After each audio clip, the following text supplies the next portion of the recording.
안녕하세요. 고객님들의 부동산에 관하여 궁금해하시는 내용 먼저 알려드리는 루원 센트럴 부동산 TV 한명아입니다. 지방선거가 끝나고 이제 새로운 정부가 지방선거 승리에 힘입어 눈치 보지 않고 부동산 규제 완화를 시작했다는 의견들이 있습니다.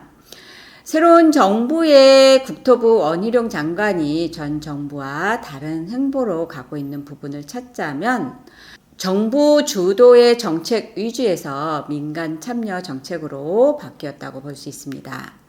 그래서 지난달 말 발표했던 완화 정책들이 3분기부터 시행될 수 있도록 속도를 내고 있는 모습입니다.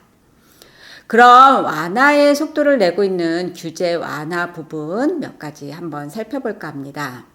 일단 실거주 의무 완화하고 대출 규제 완화 이 두 가지에 대해서 설명을 드릴 건데요.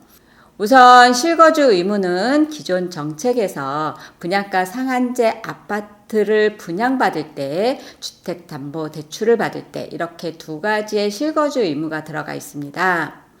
분양가 상한제가 적용되는 아파트의 경우는 주변 아파트 시세보다 얼마나 저렴하냐에 따라 입주 때 전세를 놓지 못하고 최장 5년을 바로 들어가서 실거주해야 된다는 규정이 있습니다. 이 부분을 완화한다고 하니까 분양받은 아파트 입주 때 즉시 세입자를 구할 수 있으니까 분양대금의 일부를 충당할 수 있다는 얘기입니다. 예전 실거주 의무 규정으로 분양받은 아파트 입주 시에 즉시 실거주하러 들어가야 하니까 실제 실거주할 수 있는 사람만 청약할 수 있는데 분양가가 9억이 넘는 경우에는 주택담보대출이 자체가 제약이 있어서 실제 돈 있는 사람들만 청약이 가능하다는 의견이 있었습니다. 그리고 주택담보대출을 받을 때 실거주 의무도 같이 풀어준다고 합니다. 예전 규정으로는 규제 지역 같은 경우 주택담보대출을 받으면 6개월 내에 무조건 전입을 해야 하는 의무 조항이 있었습니다. 이 부분을 완화한다고 합니다. 예전에는 주담대를 받으면 무주택자인 경우에는 6개월 내에 전입을 해야 하고 일시적 2주택을 진행하고 싶은 분들은 기존 주택을 6개월 내에 매도하고 6개월 내에 신규 주택으로 전입해야 한다는 조건이 있어서 실제 일시적 2주택을 해볼 수 없는 상황이었습니다. 실거주를 위한 게 아니면 집을 때 대출을 받을 수 없습니다. 그래서 갭투자 방지법이라는 얘기도 있었는데 이 부분으로 인해서 좀 더 넓은 집으로 이사를 가고 싶은 분들은 기존 주택을 아주 급매로 내놓거나 동시 진행이 아니면 어려워서 할 수 없다는 얘기였습니다.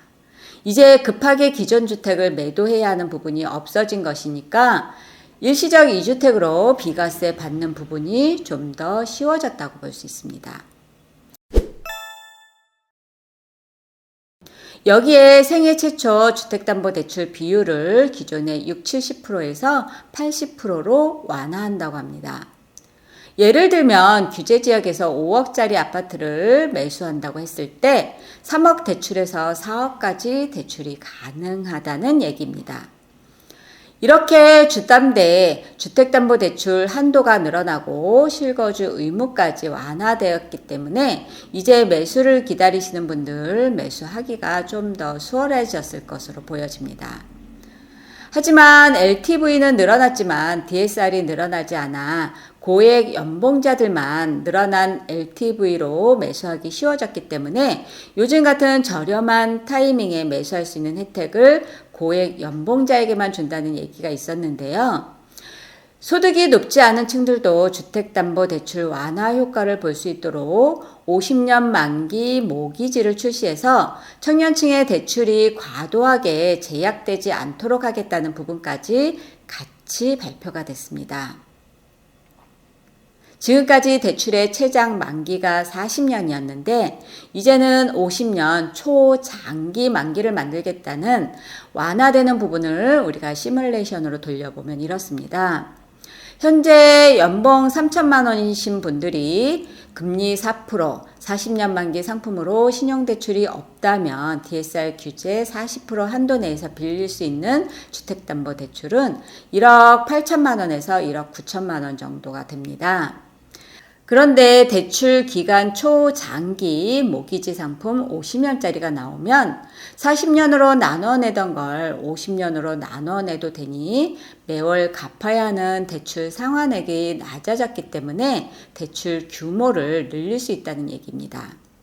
그리고 생애 소득 주기를 감안해서 현재 소득이 낮으나 장래 소득이 증가 가능성이 있는 청년층에 대해서 DSR 산정 시 장래 소득 인정 기준을 활용하겠다고 하니까 이 또한 대출 규모가 늘어날 수 있는 부분이기도 합니다.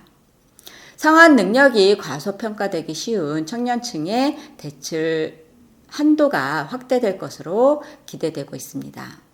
이렇게 부동산 시장이 완화 기조로 정부 주도 정책에서 시장 주도 정책으로 시장에 맡기겠다는 완화 정책을 펴고 있습니다.